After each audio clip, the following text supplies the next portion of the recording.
Working. Does my voice sound okay as far as volume and quality and Yeah. everything? We're Yeah, having you sound something good. weird. Something weird was going on with my audio driver earlier. So okay, cool. All right, let's do it. Okay. And by the way, almost no one will watch this live, so totally no pressure. All good. Thousands will listen once it's published. Maybe 5 people will listen live. It just doesn't really happen for us, so no big deal. It's all right. I was a radio broadcaster in a former life, so I was live. I was live all the time. You get it. Yeah. Yeah. All right. And unlike terrestrial, well, you have a podcast, you can say whatever you want. All right, here we go. I mean, I was going to say you can say whatever you want. Literally, your podcast title is indicative that you already know Pretty that. much. Yeah. You know what you're getting into. There's some truth in advertising there. I love that too. I love it. It's clever. All right, here we go. From a marketing perspective, I really love it. All right, here we go. And eventually I'll put a proper intro and we'll do all that in post-production. But for now, we'll just jump right in. Cool. All right, today on the show, our guest is Chris King of Status Flow. Let me tell you more about Chris. Now, I want you to meet the witch doctor, Chris M. King. He drew upon spiritual psychology and insight from diverse luminaries. Chris facilitates transformative expeditions for individuals and organizations, pushing them beyond perceived limits to achieve the seemingly impossible. Choosing an audacious path, Chris built a successful company from the trunk of his car because he didn't have a garage. Chris elevates real estate professionals in achieving what he calls authentic success. He has addressed real estate teams from ballrooms to boardrooms to living rooms, getting them to think differently and succeed in even the most challenging markets, including now. While it may seem like magic, Chris employs science-based tools to align teams with seemingly impossible goals. When teams need more than tools and strategies from just another real estate trainer or coach, they call Chris. I want everybody to do 2 things. First, I want you to subscribe to Chris's podcast called Mindfuck. It's available anywhere podcasts are served. We'll have a link to that in our show notes. And also visit his website, because at the end of this, you are likely going to want to reach out to him for some coaching opportunities. That website is statusflow.net. There will be a link to that also in the show notes. Chris, welcome to the show. Thanks so much for having me. Good to see you. Good to see you. I love talking to coaches because at the very least, obviously it can help our listeners maybe get unstuck. I think everyone in the real estate industry maybe is feeling a little bit stuck right now. And also it helps me get unstuck. So this is a great opportunity for me to get a little sort of coaching by osmosis. So I'm excited to talk to you about this. But how'd you get into coaching? I was going to say, we can run a process right now if you want to, right? Maybe we will. All right. I got into coaching because I had an opportunity. A guy wanted to hire me to become a commercial real estate broker. And I said no to him, which was kind of a stupid move in the moment, or at least looked like one, because at that moment I was broke. I had no place to live. I was living out of my car, quite literally. And so, but I knew that while that direction could have provided me a really good life, there was something else just burning inside me that I could show up and serve in a bigger way, in a more authentic way. And I just had to kind of jump off the cliff and hope I could build the plane on the way down, Yeah. Well, how did you get started in coaching? How did you move from the car to, beyond that? Yeah, I mean, how that started was, I mean, I was good at it. That was the first thing. I had done a lot of work. I went to what I lovingly refer to as hippie school, right? I did education in spiritual psychology, and so that provided me a lot of tools and groundwork. But even growing up, I was the guy that all my friends came to with all of their problems. I was sort of like the therapist in the group, and so this has sort of been a lifelong thing. My father's done a lot of mentoring in his life as well. And so I don't know, maybe there's an inherited trait there, but I started because I knew I could do it. It was one of those, yes, I understand I have no proof and I still know I can do this. And so it ultimately was a choice. I just you bet on yourself. Decided. Yeah. That of all the stupid bets I've ever made, the best ones turned out to be on me. It's interesting. I think about that a lot myself because I've played some bets on myself, and I don't know that those bets have ever not paid off, quite honestly. I've made other bets in my life that weren't about me that I've lost, with friends and whatever. But but certainly I think there's something about intuition that maybe in our Western world we don't talk as much about as other places, but certainly there's some inherent wisdom within that I believe we can access through Mhm. various different channels, and a lot of times that wisdom can help guide us into our next action or our next career. Obviously, you had that within you as well. But I would like to tell us a little bit about how you approach coaching. Well, there's a difference between coaching and consulting, right? Consultants have answers. Coaches have questions because coaching is all about eliciting insight. To your point a moment ago, you have every answer to every question you're ever going to have, professional, personal, whatever. Everything you need is in there somewhere. Yeah. So, and this is true of everybody. And so if somebody says, I don't know what to do, what I hear is, I don't have access to my inner knowing. Yeah. So I don't have to figure out the answer. I don't have to look for the answer. It's already in there. What I got to figure out is what's the barrier that's stopping them? How do I remove that barrier?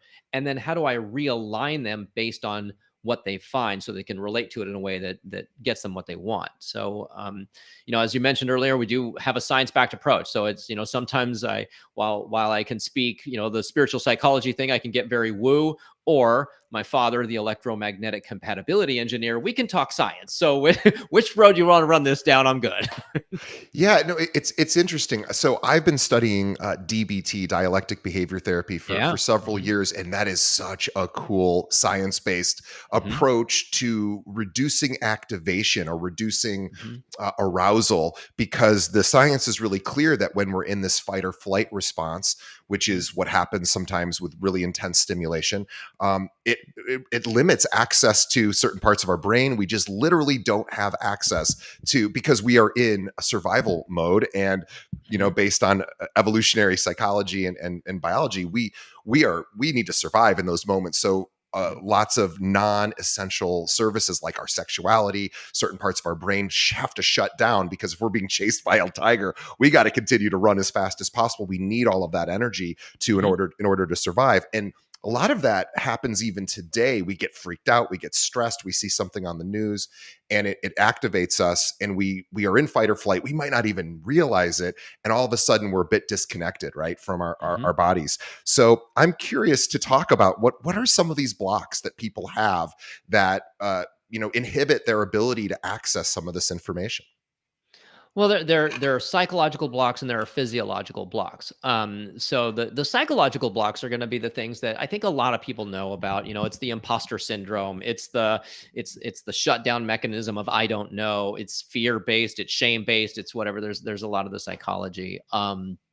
The physiological blocks are going to be how you relate to things as they show up. You mentioned the news, right? I was in broadcasting for a number of years, and I will tell you that the news is not designed to inform you, it's designed to affect you.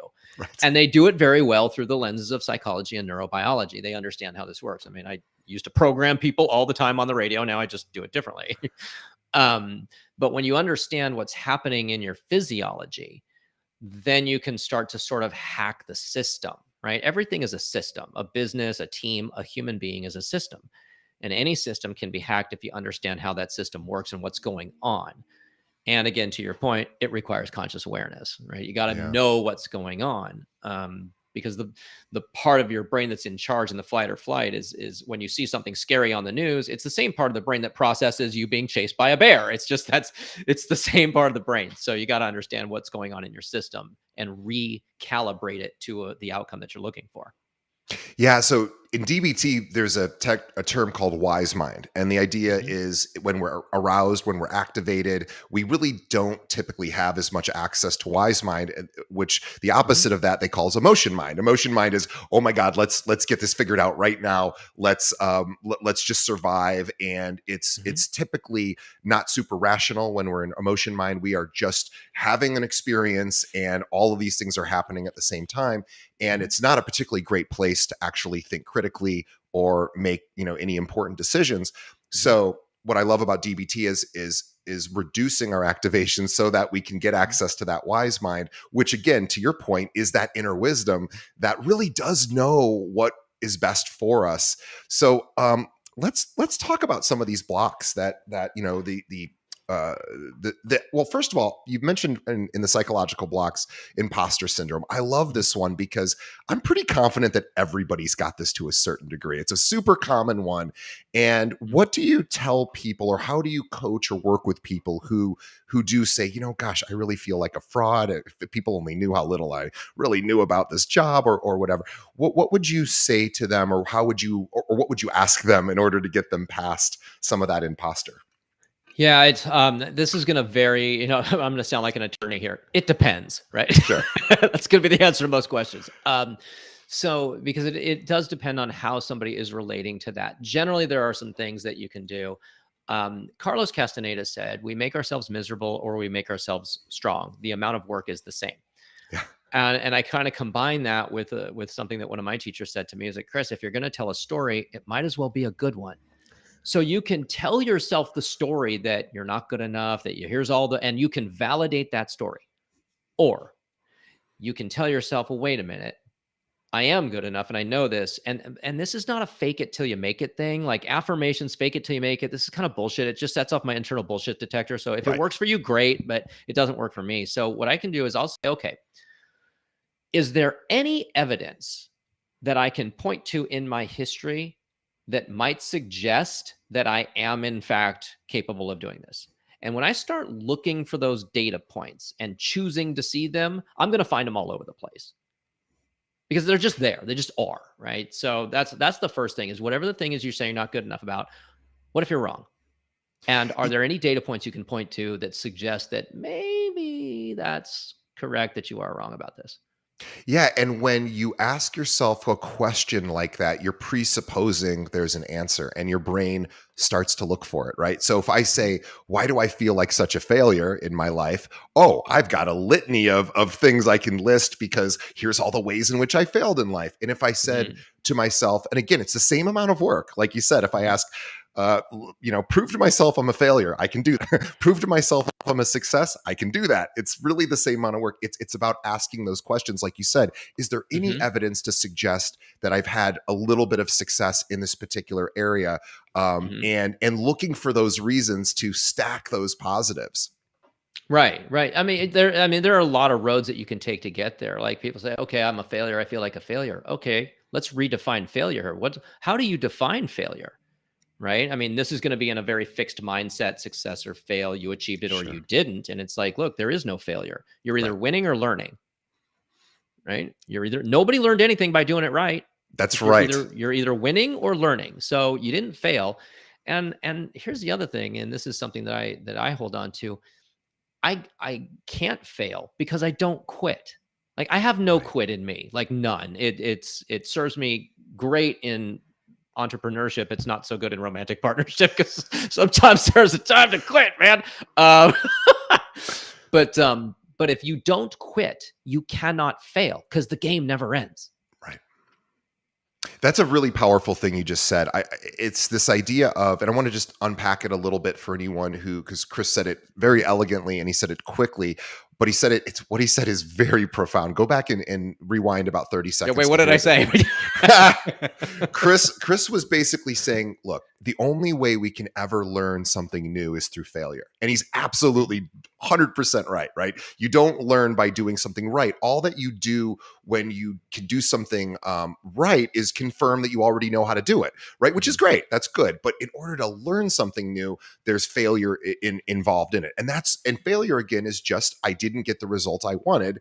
And now I can make an adjustment to maybe get myself closer to that end result. And the other thing too, I think is really important to mention, and again, this is just my own sort of thought, and Chris, I'd love to hear your opinion on this, but it's been my experience, and I would love to say that this isn't true, but I think it is true, that the people who are the most successful typically are the ones that fail the most and just keep going. Like to your point, they fail a ton and they keep going and they keep getting back up. And there's the body and the brain is so resilient. We don't give ourselves enough credit. Now, failure is hard, it's painful, it sucks, and your body and brain can help you get past it and keep moving. But I'd love to hear your thoughts about failure. Again, failure with the context of I didn't get the result I wanted, and just deciding either to quit or to keep going.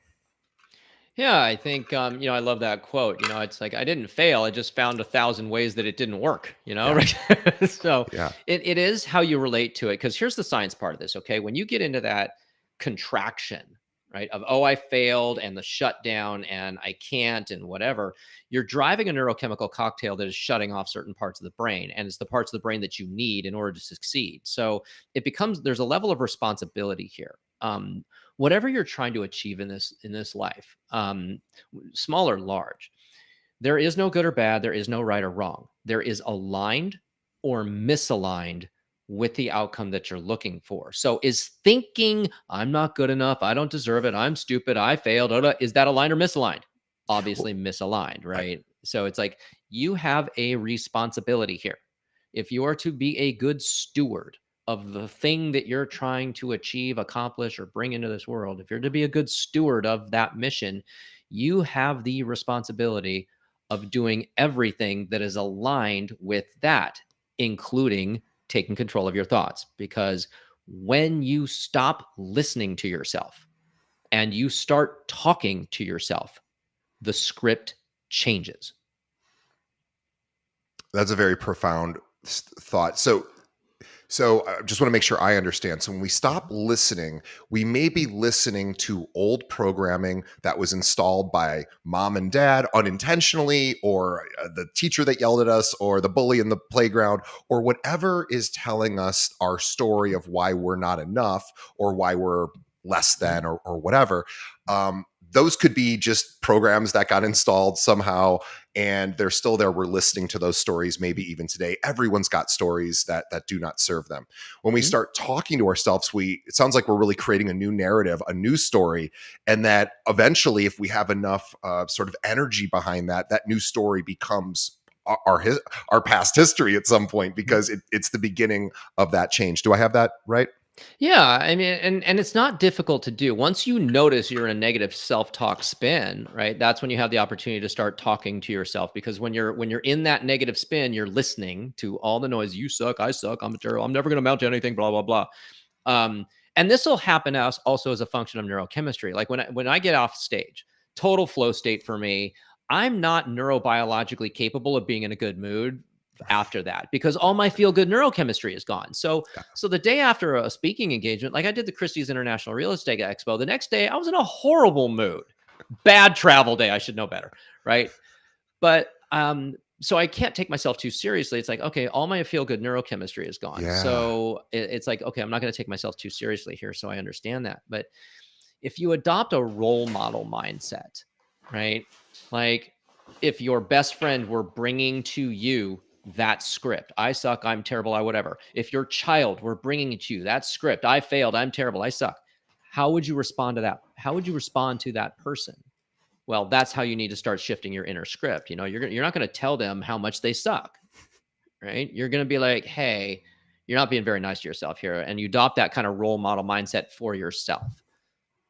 Yeah, I like that. Sort of treating ourselves like the wounded child who needs some support, Right. and some compassion and some empathy and some, hey man, I got you. Don't worry. You can fall apart a little, but I got you while you're falling apart. And we're gonna change the script here. We're gonna give you the comfort you need so that you aren't stuck in this I'm a loser mentality. And by the way, everybody goes through this, right? Everybody goes through this at various times in their life, maybe even on a daily basis. Some of us, I went through this just a few weeks ago. I don't know why, probably just who knows, a brainstorm or something, or I ate something that I shouldn't have. Anyway, my neurochemistry got screwed up, and I started really thinking, God, I'm kind of a loser. Like, all of a sudden I was sitting in my condo and I started listing all the ways in which I'm a loser in my mind. And I felt worse and worse and worse. And thankfully I was like, wait a minute, I'm going to stop myself. I was able to catch it while I was doing it. And I said, all right, maybe that's true. Maybe it isn't. But then I Mhm. started to reality test it. Am I actually a loser? And I thought about, do my friends think I'm a loser? No. Do my family think I'm a loser? No. Do my boss think I'm a loser? No. All these other people think I'm. So maybe they're right and I'm wrong. Okay, well, what is it all these other people see in me? And I started listing those qualities and some of those, and I felt better. And I realized it's the same story. I'm just telling myself one of two different stories. Since I get to choose, I might as well Mhm. choose the story that serves me. Exactly. That's it. And that's the responsibility piece. So you talk to a lot of realtors, and you almost were an agent yourself. And Right. right now it's a tricky time out there for Mhm. realtors. We have lawsuits going on with the National Association. We've got market conditions that are unfavorable in a lot of areas, and realtors are freaked out a bit. Mhm. What are you telling realtors these days, or how are you helping them pivot a bit so that they're not focused on what they can't control, which are Mhm. market conditions and other things, but what they could control? Well, the first thing is you got to get your system aligned with success. So, emotional regulation, step one, right? You can do this through box breathing or any kind of breath work, really. You engage the parasympathetic nervous system, Yep. calm the F down because, nothing got solved in a good way from panic, right? So, that's the first thing. The Navy SEALs that I train with say slow is smooth and smooth is fast. So, slow it down here. Like, hold And on. we should, I'm going to pause for just a quick second because Mhm. Chris just said something very, very important. Look up box breathing. This is a Navy Mhm. SEALs technique, and it's very easy. It could not be easier, actually. It's probably the simplest of all the breathing sort of exercises. There's another great one that also activates the parasympathetic, as does box breathing, called 4-7-8, where you breathe Mhm. in for 4, hold for 7, exhale for 8. All of these are designed to activate parasympathetic. For those of you that don't know what that is, we have two nervous systems sort of I guess uh, two different nervous system activations. We have one that's sympathetic, which is the fight or flight. I need to conserve energy so I can survive, and and this could be, again, not necessarily a survival situation. It just feels like you're being threatened. And then, as Chris said, hey, we don't have access to all of our faculties in that place. So we use something like box breathing or 4-7-8 or whatever breathing exercise works for you to reduce that activation so you can get to that wiser part of you. So I apologize, because I just wanted to make sure the audience understood that. Of course. So once you're calm, you got to recognize that when are the biggest innovations made? When are millionaires and billionaires made? When are discoveries made? In down economies. Fortunes are made in down economies. And everything can be leveraged to your benefit and your betterment. But you got to get out of how much it sucks because when you're in it sucks, I don't like it. Okay, but how can you alchemize it? What's the alchemical process here? How can you use this? How do you leverage this? Because there is a way. And if I can start changing how somebody relates, and we have a million tools for this kind of stuff, but that has a physiological effect on the brain. Because again, when you're I'm suck, this sucks, I hate it, the market's terrible, excuse, that's not going to get us anywhere. Right. Gene Kranz was a flight director at NASA. Quick story. During the Apollo and Gemini space missions, and I met Gene once, many years ago now. But there's a scene in the Apollo 13 movie where everybody's bringing Gene. This is wrong and that's wrong and this is broken and this is and they're like everybody's freaking out. And Gene just says, "Okay, hold on a second, people. What do we got on the spacecraft that's good?" And in that moment, it's a complete change in Yep. orientation and has a physiological effect on everyone's brain. And so and you can build from there. What are our resources? What do we have? Because now I'm in an expansive kind of thing. This is where I'm going to sound a little woo. Now I'm in expansion. What do we have? What might we be able to do with this? What instead of contraction? We can't. I don't. Yeah. Right? And if you want to grow your business, you need to be in expansion. You cannot grow from contraction or scarcity or survival, right? We're talking about thrive and expand. So you can't grow from scarcity anymore than you can lose weight by eating cake. These are just diametrically opposed frequencies. It doesn't work. So you got to change your physiology and your psychology and get yourself pointed in the right direction. The changing your physiology is so critical. And we're not necessarily just saying, hey, get to the gym and lift some weights and get in shape. Yes, you should do that too. But Chris is saying something a bit more specific and faster, which is notice what your physiology is telling you. In other words, if depression has a syntax to it, if we depression has a posture, right? Depression Mhm. has and so does being happy has a physiological sort of uh, movement to it. Mhm. And so this idea of changing our physiology or asking a different question, like the NASA story you said, it immediately changes everything, because it totally takes our focus from what was to what could be. And Mhm. I'm such a huge fan of this. And like you said, it's not even sort of imagining a different future in the NASA example. It's, hey, what do we already have that's on this craft that actually is Mhm. working for us right now? Let's start Right. there and figure out how to get these guys home, or whatever it was.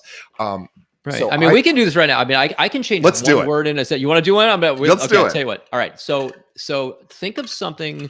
Now you're going to keep everything private. So all I'm Okay. going to ask you about is your experience. I'm not going to ask you any details. So think of something that you really want, that you have wanted for some time now, and there is an emotional charge around it. Maybe there's shame or sadness or anger or something about the not having it that has you charged. Yeah, Really? it's the No, shame don't. piece. Oh, Okay, so sorry. that great. Well, yeah, whatever it is, but Yeah. so tut tap into that thing, whether it's an experience or an item or whatever, and think to yourself with the shame present, like touch into that shame, and think to yourself, I just want whatever that thing is, and notice how you experience that in your body. Hmm. Now, stay connected with that item and think it without the word just. What do you notice as the difference in your experience? Yeah. So when I remove the word just, it seems lighter. I would say Mhm. the shame feeling diminished significantly, Mhm. and I just was able to say, "Oh, I want X. Mhm. I want X," without all the extra baggage associated with it. Right.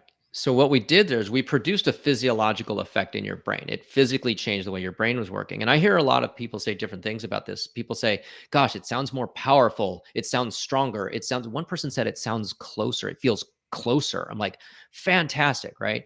Because and language is really important in this, because it is how we relate to things. So um, the thing about the word "just" in particular is, number one, it's not true. Right. I just want whatever that thing is. That's not true. I got my friend Gary.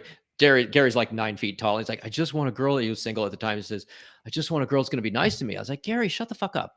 That's not true. Yes, you want a girl that's going to be nice to you and smart and beautiful and tall because he's 9 feet tall, right? And like all these things. So just isn't even true.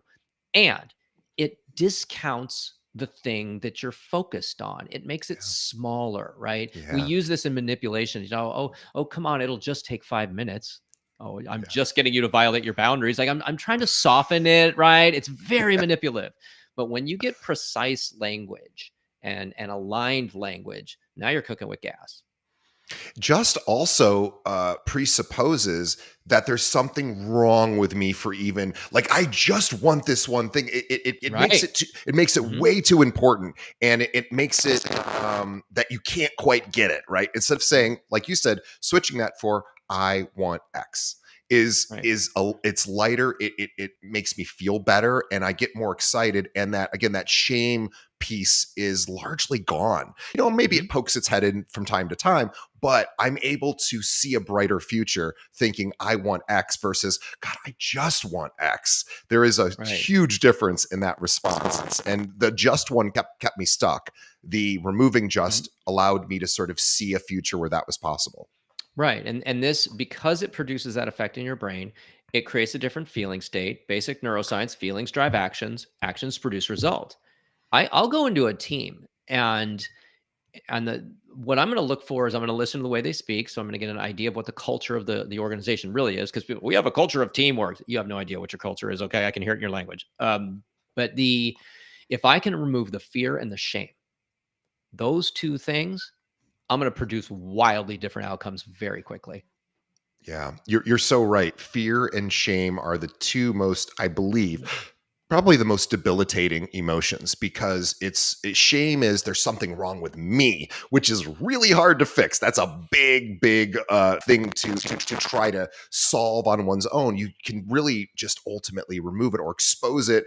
When you Mhm. talk to, I always love with shame too, just telling another human being who you trust and you have a deeper connection with, hey, this is what I'm ashamed of, and they go, oh, that's what you're ashamed of. And you realize, like, oh, your friends aren't don't react the same way to the things that you think are so terrible, and then they Right. tell you they're terrible things and you're like, that's no big deal either. And so there's different ways to extinguish shame, but I love just language a lot of times gets us there. And Yeah. I'm Yeah, such a big fan. shame in particular, and I love what Brene Brown says about this, the difference between guilt and shame. Says Yeah, guilt is I've done bad. yeah. Shame is I am bad. And that's a wildly different thing. Wildly different and wildly debilitating to say I am, Yes. because you can't fix if you think of yourself as broken. Well, there you are, and there's no really easy way to come back from broken. When you start to see yourself as somebody who experiences challenges and is finds ways to overcome, well, Mhm. that's just a really change in story. It's a change in sentence structure, and it seems to not be as debilitating. So, boy, I'm so glad we're talking about this.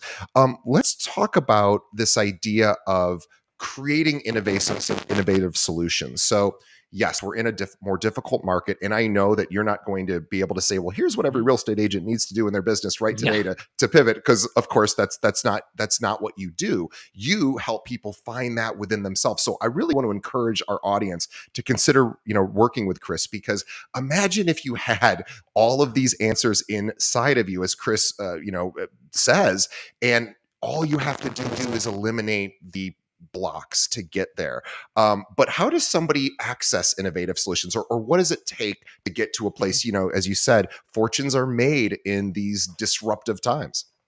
Yeah, I mean, I'm all about tools. Like our while all of this can be very theoretical and scientifically accurate, you got to put this into play. So I'll give you one of the tools that I use quite a bit, and it's a lot of fun. I call it Banana World. You can call it whatever you want, but it is the rules of the game are pretty simple. It is a world of the fantastic, the absurd, the ridiculous. And there really are no rules in, like, even the laws of gravity don't necessarily exist if you don't want them to. And you have a outcome that you're trying to achieve. And the game is to say one thing that you would never actually do. It's not a plausible solution. I'm looking for a ridiculous solution on if you did that, then that outcome would come to fruition. So an example of this, I was working with a client a number of years ago. She was really stuck, like really stuck, stuck at work, stuck at home, stuck, stuck, stuck. And I said, okay, let's get her unstuck. We'll go to Banana World. I said, what is one thing you could do? Nothing you would ever actually do, but one thing you could do that if you did it, you would no longer be stuck like this. And she fumbled around for a second. She said, well, I could fake my death and move to Costa Rica. Yep, that would do it. If you That counts. faked your death and moved to Costa Rica, what else? She said something that I probably shouldn't repeat on the air, so I'm just going to let that was she. But we just ridiculous idea after ridiculous idea. Now here's the science behind it. What we're doing is we've gone out of a world of all the reasons things can't work into a world of exploration of how things can work. Again, now this is the aligned way of thinking. We're also driving a massive amount of neurochemistry. Like there's a lot of dopamine going on because we're laughing our asses off because the solutions are beyond ridiculous. But the more you do this, right, you spend a little time in Banana World. What else and what else and what else? And you say, oh, and we can do this and we can do that and all these things. These viable elements of solutions start to slip in. Yeah. And before you know it, you actually have an answer to the problem. Or maybe it's just you have to take, you end up taking the most extreme or one of the really extreme, never going to happen ideas. And there's a little kernel of like, no, there's something in there that we could Mhm. actually do. We do this in our brainstorming sessions here at work. We have a rule that says you're not allowed to shit on anyone's idea, Mhm. because just let it float out there, even if it's like that's the dumbest idea. Just let it go, because somebody might go, hey, that won't work, but I got something else that's Mhm. right next to that, or I could take a part of that, merge it with this other thing, and we can make that work. So you're so right. This idea of looking for solutions, even fantastical, non-realistic solutions, Ah, oftentimes orient our brain to actually find a real solution along the way. yeah. When working with a team, and I'll get creative, like, what I'm thinking right now, if I had a team in front of me right now, I would do something like, okay, come up with a ridiculous solution or statement. And then the next person has to come up, has to like build on that, like make it more ridiculous. How would you add to the stupidity of this? Right. And just and people start working together. They start getting along. We start having fun, right? Feelings drive actions, right? Feelings drive actions. Actions produce results. So what do I need to be feeling here? What does this team need to be experiencing to get the results that they're looking for? How do I put that into play to make that happen? I love it. Tell us about your coaching programs. Tell us about sort of what people could expect, the different types of services you offer, and how our audience maybe could consider working with you. Yeah, we work with teams. We do group engagements. We have one-on-one engagements. It just depends on what's the best fit for the client, what's going to get in there the fastest. The groups are wildly successful and beyond my wildest dreams. Actually, when I put it out there, going, I don't know, let's see what happens, and I'm a little surprised by my surprise. I'll tell you about one of our and it doesn't matter what we're working on, right? It could be that we have a get unstuck program. If you're stuck at work, you're stuck at home, you're stuck at whatever.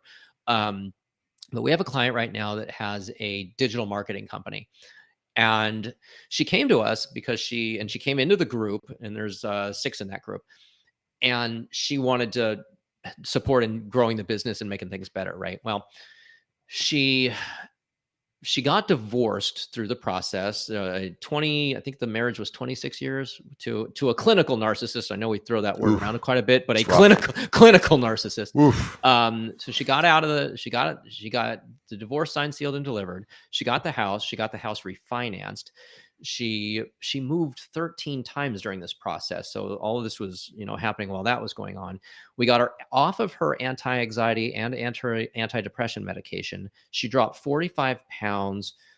She went from 2 dogs to 3, because that's important when you have a dog. And we tripled her business. Wow. This happened in 14 months. Wow. Like, that's the kind of thing that I'm talking about. We're talking about quantum leaps in changing. I had another client said we doubled her revenues, we eliminated her stress, and we saved her marriage. That took 4 months. Wow.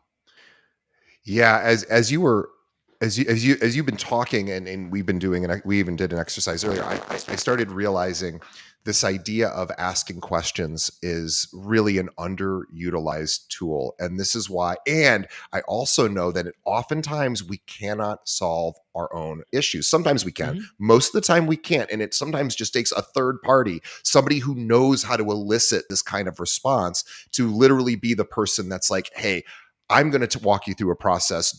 You just follow along, and then by the end of that process, or however many times you need to see them, the result just happens. But I think we do ourselves a bit of a disservice thinking it's all self-help. I could just help myself.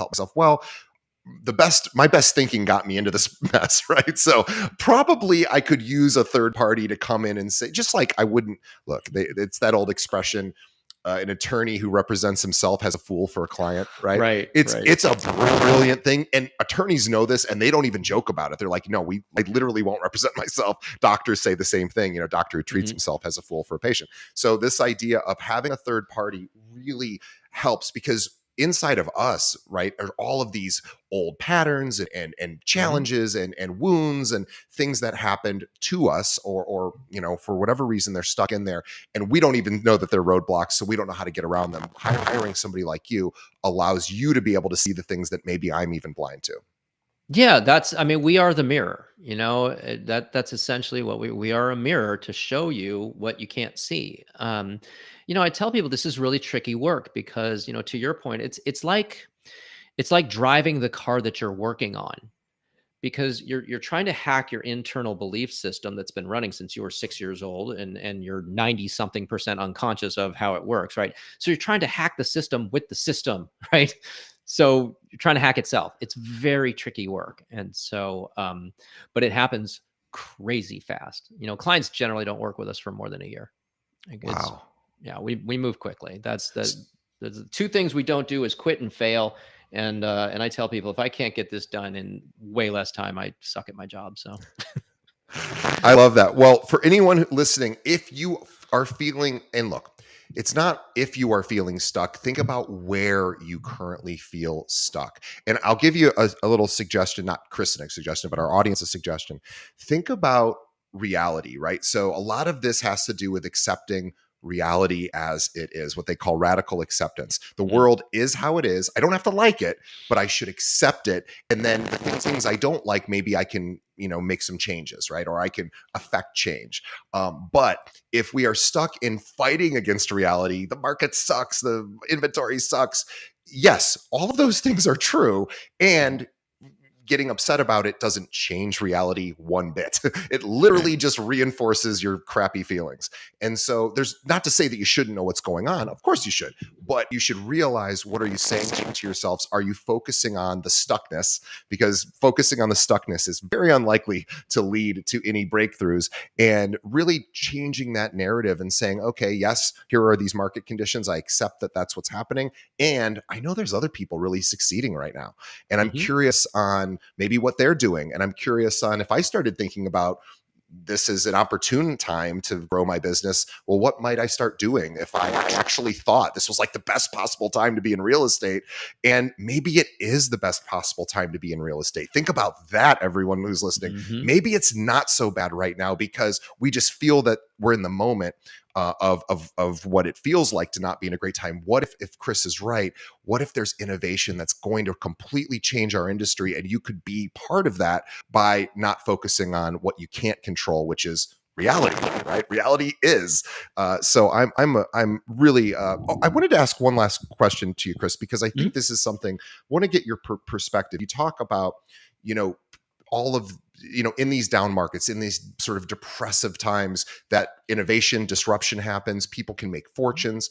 I think there's a piece to this about learning how to tolerate discomfort as well. This idea of realizing, saying, yes, right now doesn't always feel super great in the real estate market, and not but and I'm going to continue to try to do my best to move forward. And I was just curious to get your thoughts about learning how to tolerate. We're so lucky in this country because we have so much advantage. It's easy to be comfortable. It's easy to have things come our way. I mean, we can order dinner and have it arrive in 30 minutes, or really order anything and have it arrive in an hour. So this idea of, we expect things to happen right away. We don't like discomfort, but I think the ability to tolerate discomfort builds resiliency. And so when these troubled times do happen, you're like, I know how to handle this. Like I can deal with this. So I just wanted to get your thoughts on tolerating discomfort. Yeah, tolerating discomfort. I mean, comfort in and of itself is a function of repetition.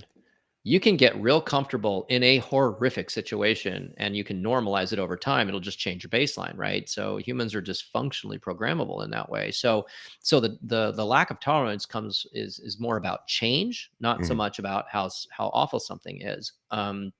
So I would say that the big opportunity, and I've said this before to clients many times, if you want bigger success, get bigger problems. Like, because struggle and progress are in relationship. You don't get progress without the struggle, right? The arrow doesn't fly if the bow doesn't flex and strain, right? So that's the opportunity. And as my friends in the military say, God love them, embrace the suck, right? It's like, yes, this sucks. Well, in order to get where we want, we need the suck. So yes, embrace the suck. Yeah, and again, radical acceptance. It's okay that this sucks. I can get through it. And if I need help to get through it, I will reach out for help to get through it. But this idea of reality just is military. It's all about reality. They can't live in fantasy, right? Everything is so important and critical. They have to embrace the suck because they're defending, or attacking or whatever they're doing to protect us.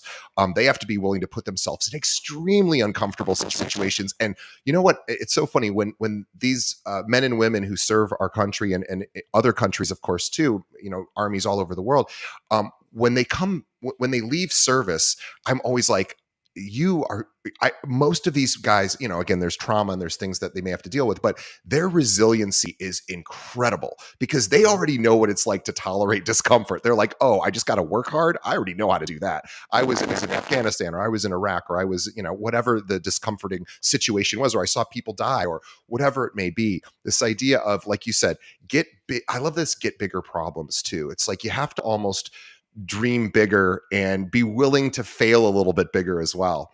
And again, fail meaning just not getting the result that you want, but thinking like, well, what happens if I were to go after this big giant thing? Well, maybe it wouldn't happen, but I'd sure learn a lot, and then I could adjust and maybe make additional changes for the future. But I have to be willing to step into the fire a little bit from time to time and just tolerate and say, I'm going to survive. I can survive this. Chris, I think this is a great place to wrap. I want to tell everybody to please, look, if you liked what Chris said, and I certainly did, and I hope that this resonated with everybody. In fact, I know that it did. So I want you to reach out to Chris and consider working with him, whether you're on a team, you're an individual, maybe you're a business owner, or you own a brokerage or whatever. You're just feeling there's a certain part of your life that you could use some help getting past, and reach out to Chris. The best way to do that, go to statusflow.net, statusflow.net. And also, there's all sorts of places you can go on there to learn more about Chris and his services, and subscribe to the Mindfuck podcast. Chris talks about all of these kind of things. Again, science-based sort of personal technology to get beyond some of our challenges. So go to real quickly, Chris, give us a plug for Mindfuck. What do you do on the show? Well, we're bending reality right there in a matter of minutes. Instead of, it was my CMO said, and who named it, by the way. I resisted him for a month, and I was like, "All right, you win." But he was the one that said, "Hey, why are we doing the podcast the way it is? So why don't you just start consulting and coaching people? Like, why don't you just start running processes on people?" And so we tried it the first one. It was incredible. Allison had a sustainable transformation in about 12 minutes. Wow. There's a moment you can actually hear her. You can hear the audio where it just takes her breath away. And I'm like, what? Yeah, we're doing this. And so we've had some incredible stories. The one I mentioned earlier about the digital marketing company, she's on there. And there are many like that, where these aha moments, and then we follow up with them, about 6 months down the road, check in and be like, "Hey, where are you?" And they're like, "My life has changed." And it's incredible. So yeah, it's on Spotify, it's on Apple, Mindfuck. Thank you for that, because I love that. And I don't invite people to be on that. I dare them. I mean, really, I dare you to be on my podcast, because it's wicked deep. Like, we go into it. The same with work with me. I don't invite people to work with us. I dare them. I dare you to work with me. Well, it should be look. I found that in life, pretty much everything that's worthwhile is a little scary and requires some courage. And, those are the things that where I think fulfillment can lay, but you got to be willing to be uncomfortable, right? You got to be willing to be vulnerable and to try something hard, because it's the only way that we learn and get better. So if you want to try, and by the way, if you want some some encouragement, listen to Mindfuck, because just by listening to someone else's transformation, look, one person's work is every person's work, and you may just in fact start to change just by listening to Mindfuck. So please check it out. Listen to the results Chris is getting. Determine if that would work for you, whether you're on the show or you hire Chris as a coach. But please do check it out. Mindfuck is the podcast, and Status Flow is the website, statusflow.net, where you can learn all about Chris. We have a landing page on statusflow.net as well that we will be sending out for our listeners if you're interested in working with Chris directly. So on behalf of our audience, Chris, thank you so much. Really appreciate all your time and your wisdom today. It was super helpful. This is right up my alley. I love all the things that you talked about, and maybe we'll love to have you back on the show. And also, on behalf of Chris and myself, we want to thank the audience for sticking around to the end. Check out Chris's website, statusflow.net. Subscribe to Mindfuck. And Chris, thank you once again. I want to ask everybody before you sign off, guys, just do two things. Actually, we'll just do one thing today. Just tell a friend about this episode. Tell one other real estate agent that is struggling right now. And guess what? Pretty much all of them are. So send them a link to this episode. That would help us out as well. So Chris, thank you so much. We will see everybody on the next episode. Thanks, Chris.